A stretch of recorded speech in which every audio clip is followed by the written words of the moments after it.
This is Tony Lane with West Virginia Sportsnet alongside Scott Skyhawk head coach, Coach Kingery. So far, a successful shootout, and thank you for putting this on for everybody, and thank you for letting us be a part of it.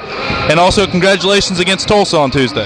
Thank you. Yeah, that's a big win on Tuesday, but we've already went past that. Now we're getting ready for Sissonville tonight. But so far, so good. We're on the fourth game tonight, Logan and Brook Point, Virginia, and it's been a good tournament so far. And having you guys and radio stations and newspaper guys and stuff like that here is only going to increase our attendance and notoriety around the state of West Virginia. Well, this is definitely a good thing, and I'm making the hope it's around for years to come. But like you said, Tulsa's done and over with. It's time for new beginnings, and that started on Wednesday morning with Sissonville matchup tonight, a Cardinal Conference foe. So what are we expecting out of Skyhawks tonight? Well, I told our kids Thursday, Friday practice. I told them because we had more of a shoot-around on Wednesday. But I told them we need to get back to our physical style of play of Scott basketball. Getting up in people's grill, really beating the ball down low, playing Skyhawk basketball like we've been doing the past 4 or 5 years. But we got our work cut out. Sissonville, they're not very big. We went and scouted them Thursday night. All 5 kids on our team can dribble and shoot. We're going to have to defend a 3. If we do that and we muscle them around a little bit, I think we'll be all right, but we got to be ready to go. And you got to hold them under 97 points, which is what they dropped on Tuesday. Yeah. So do you think that your team's defensive? Do you think that you're defensively ready for tonight to slow down that Sissonville attack? I hope. If we give up 97 points, I'm not going to be too thrilled. Our principles have been built on defense over the years. If we have a 3-hour practice, we practice defensive principles for 2.5 hours. So I think we're up to the challenge. We need to hold them to about 55 or less for us to have a chance to win. I'd like to hold them to 40 or less, but we really, really, really need to clamp down on their shooters and dribble penetration. All righty, well, you heard it here. One key word, defense, is going to be the key for the Scott Skyhawks tonight. Thank you again, Coach, for taking the time to speak with us, and best luck to you tonight and the rest of the shootout. Hope everything goes along all right with no major gray hairs. Yeah, thank you, and like I said, you guys keep doing this, and support this, Sportsnet.com. It's a great site. It's a good thing. I think you guys are doing a wonderful job with it. Well, we thank you, Coach, and we think you're doing a good job with Scott Skyhawk program. So it's mutual, and thank you for your time. I'll see you. Anything you need. Hey, get your...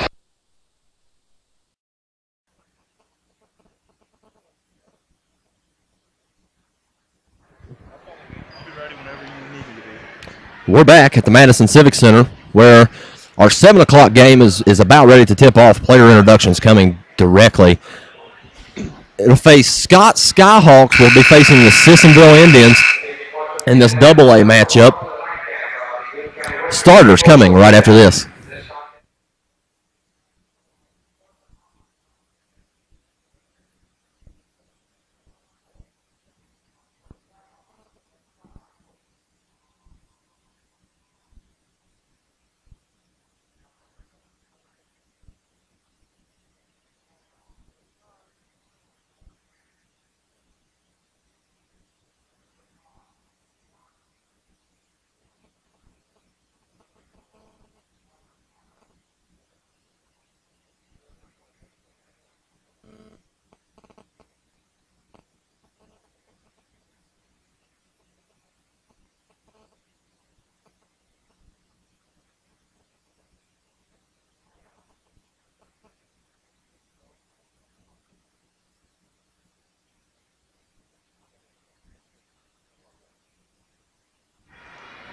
First, for the Sissonville Indians,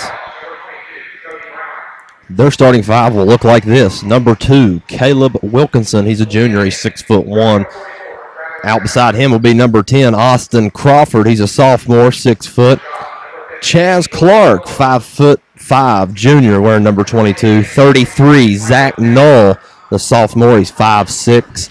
At number 40, Colton Fleck. He's a senior, 5'9" guard. Not a lot of height with this Sissonville team, so you can imagine they get up and down the floor, Tony.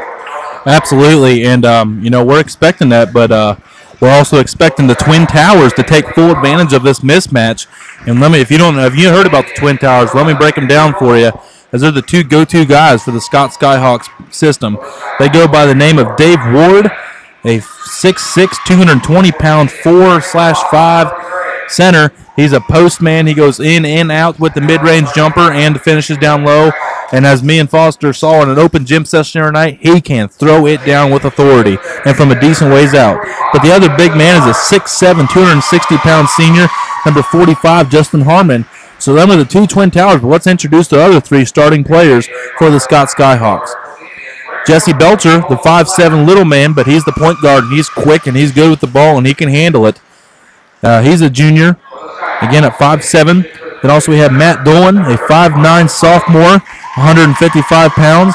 And we're going to round it out with another senior, the third one on the starting five, Marshall Tully, a 6'2", 195-pound guard/forward for the Scott Skyhawks. They're led by Coach Jason Kingery, and they are ready to get some revenge on Sissonville. And we know how Kingery is. If he gets the lead, do not expect him to let up. No, that's not his philosophy. Now, he don't like embarrassing teams, Tony, but he expects the best out of his team to execute, whether it's the first five or the last five on his roster. He wants them in there executing, putting points on the board. Absolutely. I couldn't agree with you more, John, as we're seeing the starters getting introduced here officially by the PA here. I think we'll have a little bit of conflicting styles, Tony. We got the Twin Towers that you alluded to of Scott, as the fans can see in the right-hand corner of your screen, Dave Ward and Justin Harmon standing against their coach. Coach Kingery's not a small man. He probably goes, 6'6'1", and he has to look up at these guys. With Sissonville only having limited players over, 6'1" on their roster, you couldn't imagine that they would like to play at the slow pace that the Scott Skyhawks would. Absolutely, and if we haven't talked about it again, Sissonville dropping 97 in their season opener, and I asked Coach Kingery in our pregame interview if that was going to happen, and he said, and simply, no. He's not going to let him not hang in this gym. It ain't going to happen. It's not going to happen. Most of Coach Kingery's teams are known to be defensive teams. Both teams are 1-0, unbeaten Cardinal Conference foes. Couldn't ask for a better finish at the Coalfield Shootout here in Madison Civic Center. And again, what a successful tournament it has been. Let's recap the first four games here for you. We didn't get to see the Mount View Buffalo game, but we understood it was a close game throughout, and the head coach, legendary coach Chuck Elkins, Buffalo Bison were able to overcome Mount View there. And then in the second game, we got to see the second, third, and fourth quarter of it. It was tied 28-28 at the first half, and then Belfry ended up taking over in the second. And then last game, Logan took out Brook Point, Virginia. We're going to pause right now as the playing of our national anthem.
And it's time for basketball here, folks, at the Madison Civic Center.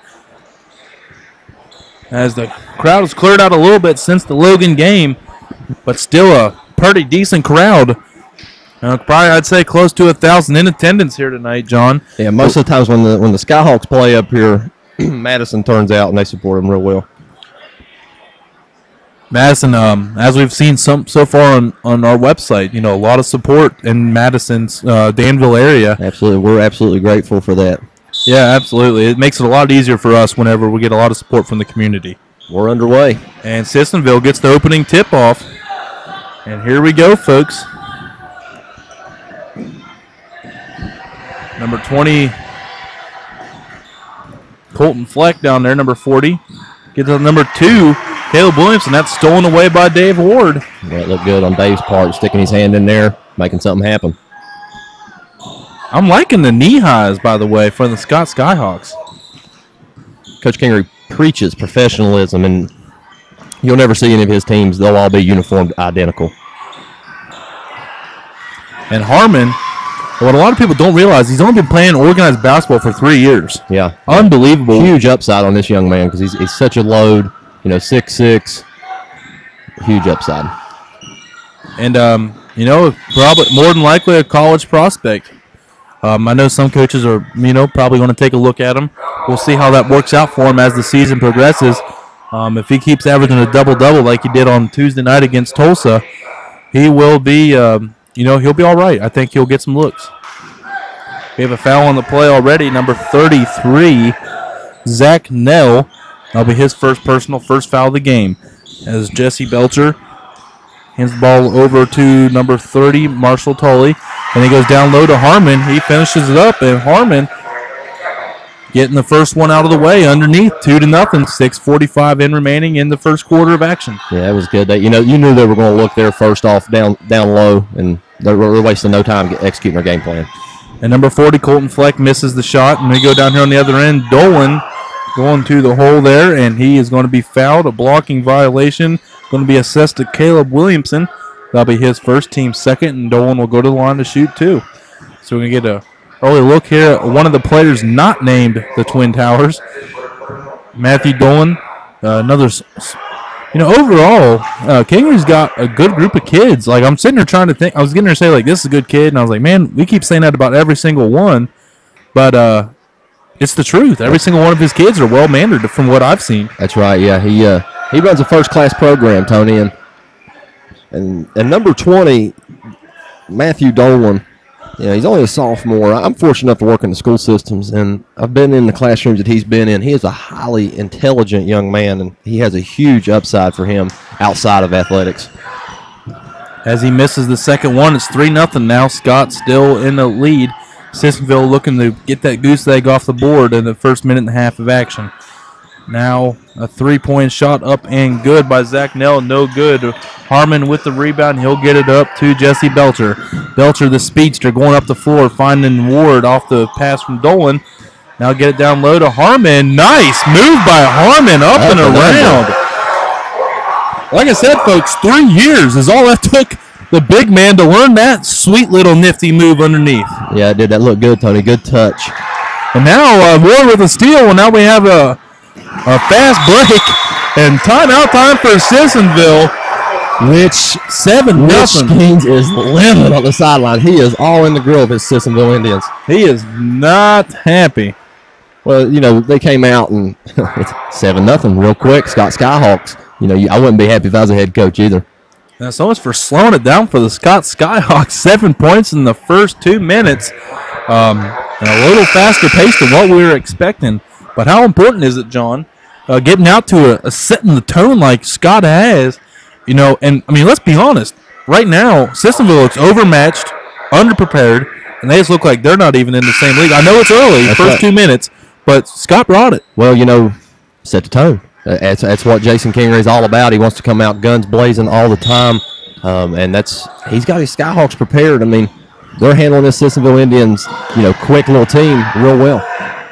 And man, what relentless pursuit Scott is having on the ball right now.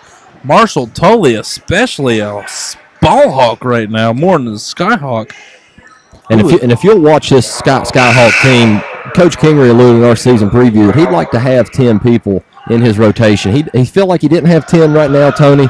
He had a solid 8. Mm-hmm. So let's watch that rotation as the game goes on. Fresh legs make a world of difference for a team, and hopefully it'll help this Skyhawk team, press and keep the pressure up one end to the other. We'll see how it works out here as Sissonville, another turnover now as Marshall Tully comes up with the loose ball, and Jesse Belcher is going to slowly working the ball up the floor as he gets directions from Jason Kingery. What we're seeing right now is this Sissonville is a young team. One